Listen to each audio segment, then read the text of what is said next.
dire pardon. Ce que tu es en train de me dire là, moi je n'ai pas dit non. Hein. Mais il faut savoir qu'en Israël, là, ma famille est la plus pauvre. Quoique ma famille soit la plus pauvre, je suis aussi le plus petit de ma famille. Donc ce que tu dis là, ça ne tient même pas. Dieu dit, c'est dehors. Tu as oublié que c'est moi on appelle Dieu. Gloire à Jésus. Tu as oublié que c'est moi on appelle Dieu. Et que c'est moi qui prends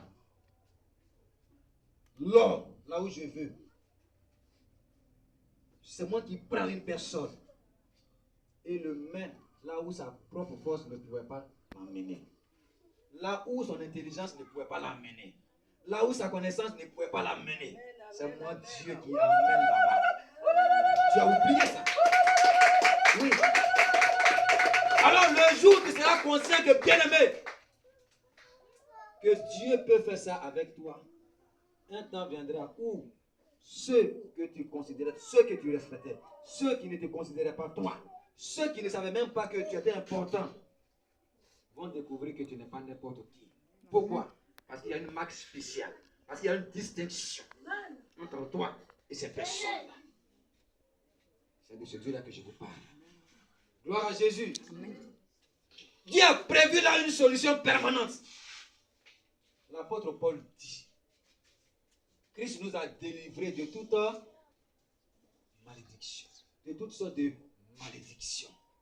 Étant devenu malédiction pour lui-même pour nous, pour que nous soyons bénédiction. Parce que dans la loi que Dieu a donnée à Moïse, il est écrit maudit soit quiconque est pendu au bois. Alors Christ ne pouvait pas venir libérer l'humanité. Christ ne pouvait pas venir prendre ta malédiction et ne pas accepter d'être pendu au bois. Alléluia. C'est pour ça que les païens eux-mêmes ont reconnu que Christ était une malédiction. Or, Christ a décidé de devenir une malédiction à cause de toi. Parce que c'est toi qui devais être pendu au bois. Mais si toi tu es pendu au bois, la malédiction de Dieu va s'appliquer à ta vie. C'est pour ça que Dieu lui-même, qui a la possibilité de changer la malédiction en bénédiction, a décidé de monter au bois. Alléluia. Amen. Parce que la Bible dit, il est le seul qui a la capacité de changer la malédiction en bénédiction. Donc si lui, il est allé au bois, qui peut le maudire? Personne. Il est le seul qui peut changer la malédiction en bénédiction. Or, si toi tu partais au bois, la malédiction allait s'appliquer à ta vie définitivement. Tu m'as levé sous la malédiction pour me faire asseoir à la table des rois. Tu m'as couronné de gloire au papa. Tu m'as annoncé le chemin de la vie. Jésus, oh, tu es Seigneur. Personne ne pourra t'égaler. Jésus, oh, tu es Seigneur. Personne ne pourra t'égaler. Alléluia. Au verset 14, il est dit, enfin que la bénédiction d'Abraham eut pour les païens son accomplissement en Jésus-Christ. Peut-être que beaucoup sont surpris de voir ce mot pour les païens son accomplissement. Ici, dans la Bible, ici, dans cette version, Louis II, quand on parle de païens, on parle de non-juifs. Gloire à Jésus. On ne parle pas de quelqu'un qui ne connaît pas Jésus. On parle de non-juifs ici. Voilà, dans cette version. Donc, Dieu a promis bénir Abraham.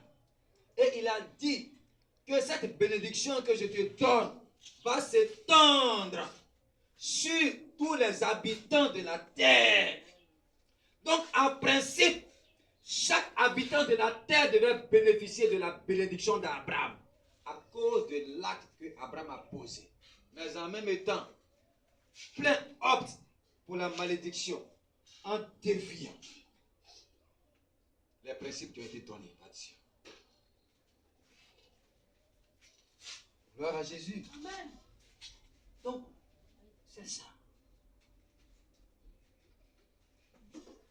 Genèse chapitre 22, verset 18. Genèse chapitre 22, verset 18.